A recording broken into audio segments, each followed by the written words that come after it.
Salut à tous et bienvenue dans cette 9e vidéo sur les différents candidats à la présidentielle. Aujourd'hui, on va se pencher sur le programme de Valérie Pécresse, qui est la représentante du parti politique Les Républicains. On va se focaliser précisément sur ses propositions concernant le climat et l'énergie. L'idée étant de se baser sur le constat scientifique. Nous sommes en plein changement climatique. Celui-ci est alimenté par nos rejets et nos émissions de gaz à effet de serre, donc que proposent les candidats à la présidentielle pour les limiter? Je rappelle également un point important de ces vidéos, elles ne concernent uniquement que le programme qui est présenté sur les sites des différents candidats. Je ne m'intéresse absolument pas à ce qu'ils ont pu dire en interview, lors de meetings ou quoi que ce soit. C'est une faiblesse que j'assume. Nous voici sur le site de Valérie Pécresse, valériepécresse.fr tout simplement, et nous allons vers son programme politique qui est ici, on le récupère. Nous voici sur le programme de Valérie Pécresse, c'est un document PDF qui fait 16 pages et je vous emmène tout de suite vers les parties qui m'intéressent. Alors nous voici sur le programme énergétique de Valérie Pécresse. Le nucléaire pour assurer notre indépendance énergétique. Un plan de relance gaulien. Construction d'au moins 6 nouveaux réacteurs EPR. Redémarrage du projet de réacteurs de nouvelle génération et sans déchets. Investissement massif dans les réacteurs existants pour en prolonger la durée de vie.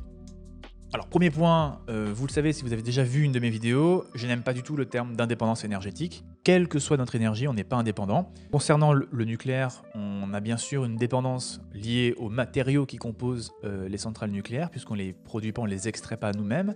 Deuxième point problématique, ça concerne l'uranium, qui est le réactif fissible dans les centrales nucléaires, puisque bien sûr on n'est pas non plus maître de son extraction, donc c'est toujours des importations. Alors c'est également le même problème pour toutes les nouvelles énergies renouvelables, l'éolien et le solaire, puisque ça demande d'énormes quantités de métaux dont on n'a pas non plus la production sous notre contrôle. Je ne parle même pas de notre dépendance aux énergies fossiles, le pétrole, le gaz.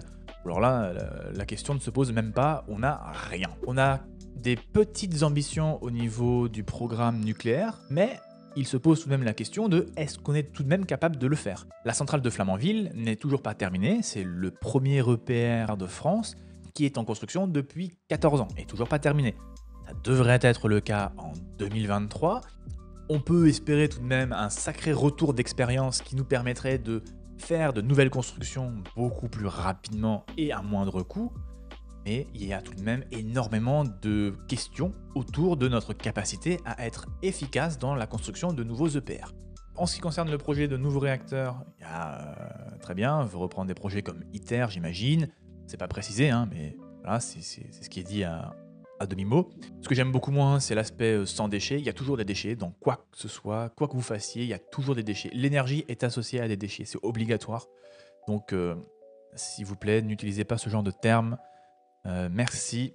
Et puis le dernier point de ce texte-là, sur l'investissement massif dans les réacteurs, ça montre juste la volonté de faire durer le parc existant le plus longtemps possible. Nouvelle page, s'engager pour une écologie des résultats. Face à l'urgence climatique et à la nécessité de protéger la biodiversité, je veux une écologie de progrès et de solutions.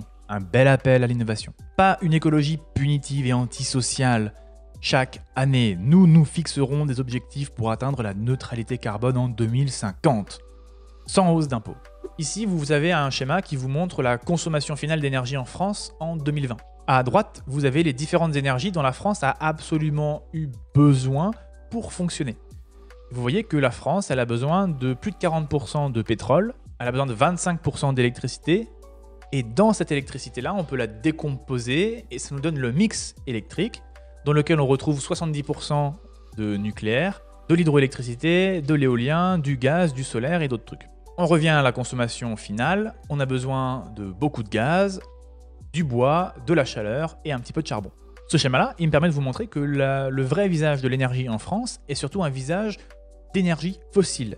En premier lieu du pétrole et ensuite du gaz. C'est de ça dont il faut se débarrasser si on veut être sérieux sur la question climatique. On a tout de même la volonté de nous dire qu'on sera neutre en carbone en 2050. Voyons voir comment elle compte nous y amener. Est-ce qu'elle va nous parler de sortir du pétrole, du gaz et du charbon? Quelles sont les voies pour nous y amener? Nous favoriserons les mobilités électriques avec 200 000 bornes de recharge et des aides aux ménages pour changer de véhicule. Si vous avez déjà vu mes vidéos, vous savez que je ne suis pas un fan absolu de la voiture électrique. elle a de très gros avantages, mais ce n'est pas un véhicule parfait, loin de là. La voiture électrique en France, elle fait sens parce qu'on a une électricité qui est bas carbone. Donc c'est déjà un premier très bon point. Mais l'inconvénient de la voiture électrique, c'est que pour fabriquer une voiture électrique, vous avez besoin de beaucoup plus de métaux. Parce qu'il faut la batterie et justement, et là c'est abordé, c'est très bien, parce qu'il faut des bornes de recharge qui tapissent tout le pays. Et en plus, il faut raccorder ces bornes de recharge au réseau électrique. Et bien sûr, ces métaux, il faut aller les extraire au fin fond d'une mine, ce qui veut dire que ça émet beaucoup plus de gaz à effet de serre, etc., etc. Ce qui veut dire que pour que les véhicules électriques soient, d'un point de vue global, vertueux en termes d'émissions de gaz à effet de serre, ces véhicules doivent rouler énormément. C'est là tout le vice du véhicule électrique. Et donc, par définition, ça veut dire que ce type de véhicule ne conviendra pas à tout le monde. Alors, remplacer les flottes de véhicules qui vont rouler énormément, je pense à des véhicules de police, à des véhicules de service comme les taxis, les ambulances, évidemment ça fait sens, c'est des véhicules qui vont rouler énormément, donc il faut en priorité les électrifier. Donc le véhicule électrique, oui, mais dans certains cas. Et bien sûr, c'est jamais mis en avant. On ne parle pas non plus de faire des appels à une autre mobilité. On peut penser à mettre en avant le vélo ou la marche à pied, les transports en commun. Tout ça sont des moyens de se déplacer autrement qui peuvent faire sens en fonction, bien sûr, de votre environnement. Donc, pour avoir une France zéro carbone. Tout d'abord, un plan de relance de l'énergie nucléaire et le sauvetage d'EDF. Donc, on a bien compris que vive le nucléaire, on aura une électricité au nucléaire bas carbone. Il faut le développement de vraies filières d'énergie renouvelable et des énergies du futur comme l'hydrogène. Aucun projet éolien sans accord des populations. Dans ce texte, il y a plusieurs choses qui sont un petit peu dérangeantes. Le premier point, c'est qu'elle parle de vraies filières d'énergie renouvelable. Est-ce qu'elle considère que les filières du solaire et de l'éolien actuelles ne sont pas pertinentes et qu'il faut autre chose? Alors c'est quoi ce autre chose? On ne sait pas. Puis elle essaie tout de même de mettre l'hydrogène comme énergie du futur. Dans quelle application, dans quel domaine, ça on ne sait pas. L'hydrogène fait sens dans certains domaines de l'industrie, c'est vrai. L'hydrogène fait beaucoup moins sens dans d'autres domaines, comme le transport, où ça a l'air d'être plutôt voué à l'échec. Et puis, elle veut ralentir les projets éoliens qui seraient déjà mis en place, puisque aucun projet éolien sans accord des populations. Ça veut dire que développer de l'éolien, ce sera très compliqué à l'avenir. Fin de la vente des véhicules thermiques neufs en 2035 et des hybrides rechargeables neufs en 2040, plus le développement d'un marché de l'occasion pour les véhicules électriques. Alors, sur ce genre de problématique-là, il faut raisonner à l'échelle globale, il faut voir l'intégralité du cycle de vie d'un véhicule, et donc mettre un terme aux véhicules thermiques, ce n'est pas forcément quelque chose qui est extrêmement sensé. Les véhicules thermiques peuvent être de petits véhicules thermiques qui vont rouler très peu. Et dans ce cas-là, finalement, leur pollution ne sera pas très élevée. En tout cas, elle sera moins élevée qu'un petit véhicule électrique qui va rouler également très peu. Attention à ça, c'est pas si facile que ça. Alors, la France zéro carbone sera également aussi une France qui modernisera et rénovera son ferroviaire, les lignes TGV et les lignes régionales. C'est un point qui apparaît très peu dans les programmes politiques, donc ça fait plaisir de le voir.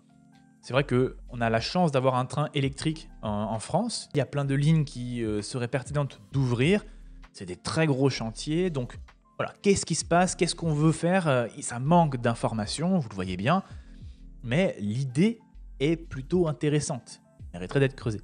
Pour une croissance verte et durable, en finir avec les passoires énergétiques, en doublant le nombre de logements rénovés.